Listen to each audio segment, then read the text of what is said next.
Premier épisode. Ahidjo prend le pouvoir, naissance d'un État contre son peuple.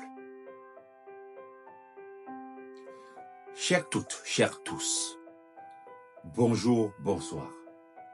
Aujourd'hui est un nouveau jour. Je suis Jimmy Yap, professeur des universités et président du mouvement pour la libération et le développement du Cameroun, MLDC. Lorsque l'on parle du Cameroun moderne, on oublie souvent que tout commence dans le silence.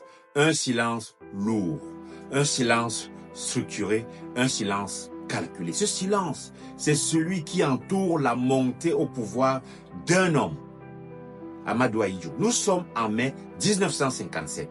La loi cadre de fer est franchement adoptée et pour la première fois, le Cameroun, encore sous tutelle française, obtient un gouvernement autonome.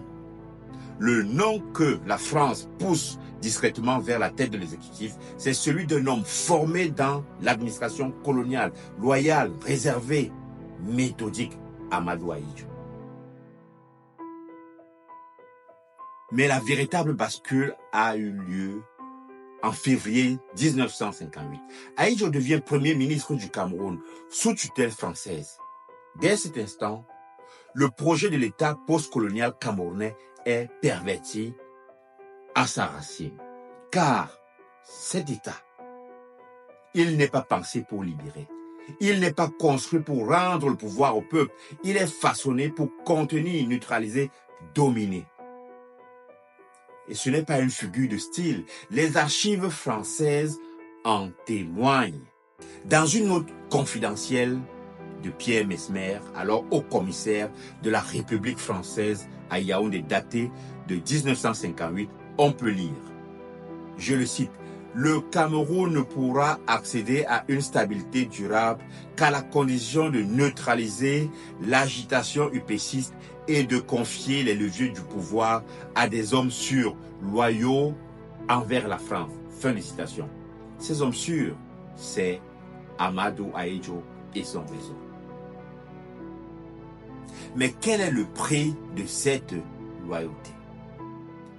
Le sacrifice de la souveraineté, la trahison des aspirations populaires et la criminalisation de l'indépendance véritable.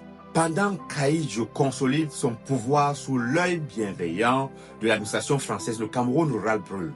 Les zones Bassa, Sanaga Maritime, Mbam, Bamileke deviennent des foyers d'une guerre impitoyable que l'on n'a jamais voulu nommer.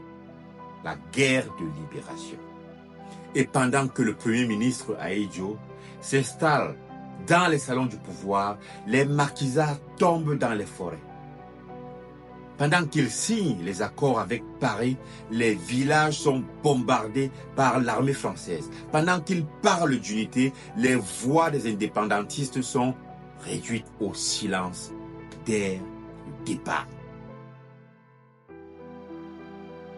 En septembre 1958, Ruben Oumiobe, le chef historique de l'UPC, est traqué, encerclé et assassiné dans la forêt de Boumiébel. Le corps ne sera jamais honoré.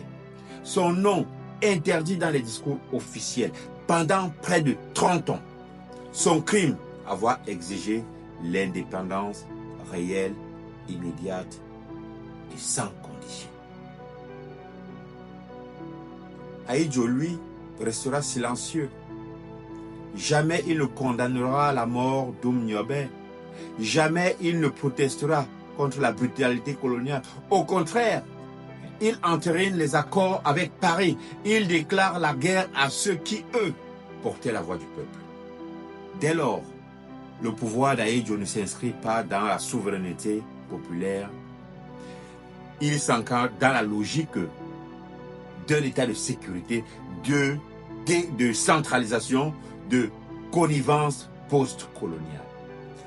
C'est ici que tout commence.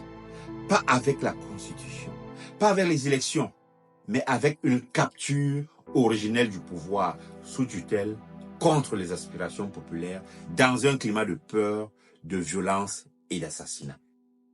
Dans son ouvrage « La post-colonie, essai sur l'imagination politique dans l'Afrique contemporaine », le philosophe camerounais Achille Mbembe écrit, je le cite, « Le drame de l'Afrique, ce n'est pas l'absence d'État, c'est la déformation originelle de l'État. » Fin de citation. Le Cameroun d'Amadou Ahidjo illustre tragiquement cette vérité. L'État n'a pas été absent.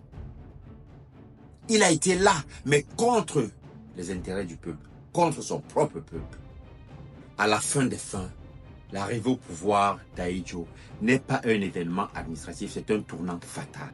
En choisissant de servir l'ordre établi plutôt que le peuple insurgé, en préférant la paix des cimetières à la justice des peuples, Ahidjo pose la première pierre d'un État qui va confisquer l'histoire, criminaliser la mémoire et faire du silence une politique d'État.